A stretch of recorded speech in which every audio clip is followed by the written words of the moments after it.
Менің атым Динара, мен 1996 жылы Ақтөбе облысының кішкентай ауылында, қарапайым шаруа отбасында дүниеге келдім. Әкем тракторшы, шешем мектепте аспаз болып жұмыс істеді. Біздің үйде 7 бала едік, мен 3-ші қыз, үлкен 2 әпкем бар, төменде 4 іні қарындас. Отбасы қатаң еді, әкеміздің сөзі заң, дінге берік, ауылдық салт дәстүрден шықпауымыз керек. Бірақ мен әрқашан өзгеше болдым. Мектепте ұлдармен ойнап күліп ойнап жүргенім үшін шешемнен ұрыс еститінмін.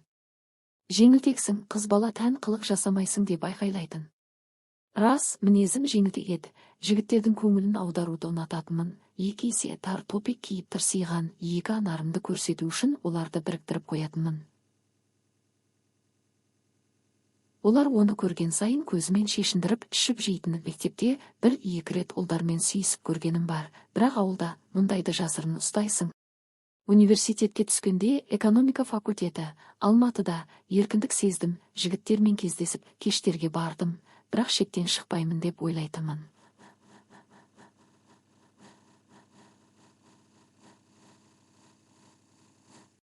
Сол кезде Ерболмен таныстым. Ол теңізші, тұрақты, ауылдық сияқты қатаң, бірақ маған қамқор.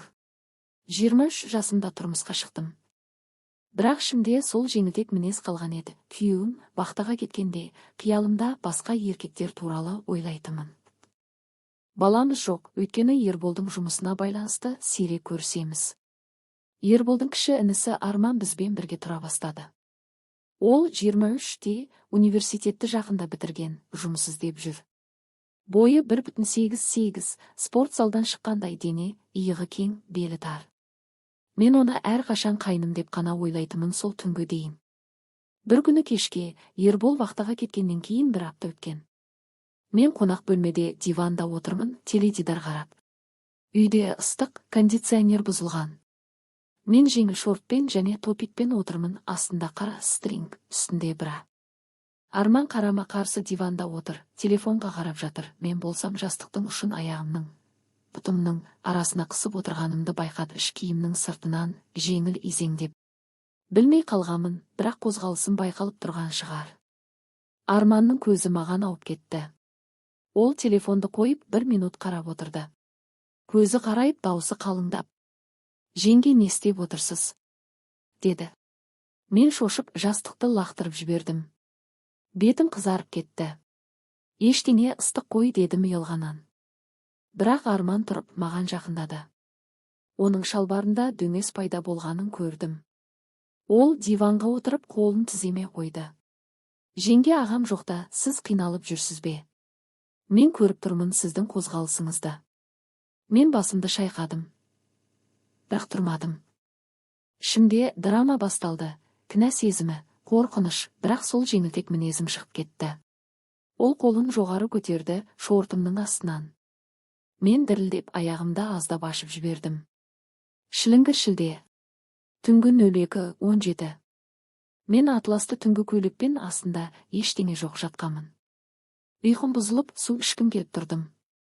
Бөлмемнен шықсам, дәлізде жарық жанып тұр. Ас үйден дыбыс естілді. Есікті ақырын итеріп аштым да, аяғымнан тас төбедей суық құйылды. Арман жалаңаш тұр. Денесі тершіген, жарық астында жылтырап тұр. Кеудесі, іші, қолдары барлығы мінсіз. Бірақ менің көзім оның ішіндегі дөңесіне түсті. Ол қозғалып тұр, матаны кернеп тіпті үстіне шығып кеткендей. Мен тынысымды ішке алдым. Артқа шегінбек болдым, бірақ аяғым сырғанап кетті, есіктің дыбысы шықты.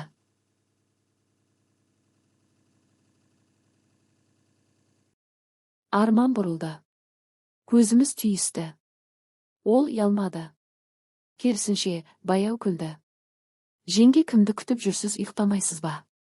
Даусы қалың, түнгі дауыс. Мен сөйлей алмадым. Тек басымды изедім. Ол 1 қадам жақындады. Арамыз 1 метрдей ғана қалды. Мен оның еркектік иісін сездім. Тер, спорт зал, жас дене. Ыстық қой, киімнің қажеті жоқ шығар, деді ол. Көзі менің көйлегімнің астын тесіп тұр. Мен әлі үндемедім. Бірақ аяғымның арасы дымқыл болып кеткенін сездім. Ол тағы 1 қадам жақындады. Енді қол созым жерде. Боксерканың алдыңғы жағы тіпті керілді. Арман деп сыбырладым. Ерні менің мойныма тиді. Ыстық тынысы. Мен дірілдеп кеттім. Оның қолы көйлегімнің астынан кіріп, кеудемді қыса ұстады. Жеңге, сізді армандаймын. Әр түн. Ағам жоқта сізді ойлаймын. Жастықты көрген күннен бастап. Мен басымды шайқадым, бірақ қолым оның кеудесіне тиіп кетті.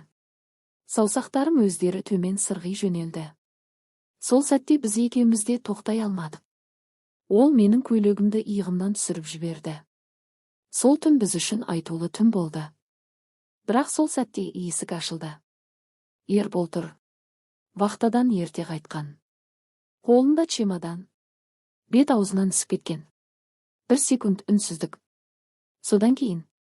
Не мынау, не істеп жатырсыңдар, малдар? Оның дауысы бүкіл үйді жаңғыртты. Мен болсам қолыммен кеудемді жауып, жылап алдым. Бір сағаттан кейін үй толды туыстармен. Мені жылаған күйімде көрді бәрі. Әкем келді. Шешем есінен танып қалды. Ерболдың анасы маған түкіріп, біздің ұятымызды шығардың. Сол түні мені әке шешемнің үйіне алып кетті. Қазір ажырасу процесі жүріп жатыр. Менің атым бүкіл ауылда, қалада. Телефонға хат келеді, екі бауырдың ортағы. Арман Ресейге қашып кетті. Ербол шет. Мен енді ешқашан үйге бара алмаймын, төркініме де сыймаймын. Адамша өмір сүріп, әйел бақытын сезе алмаймын. Бір сәттік әлсіздікке бой ұрып, айрандай ұйған отбасымнан, әке шешемнен тірідей айырылып отырмын.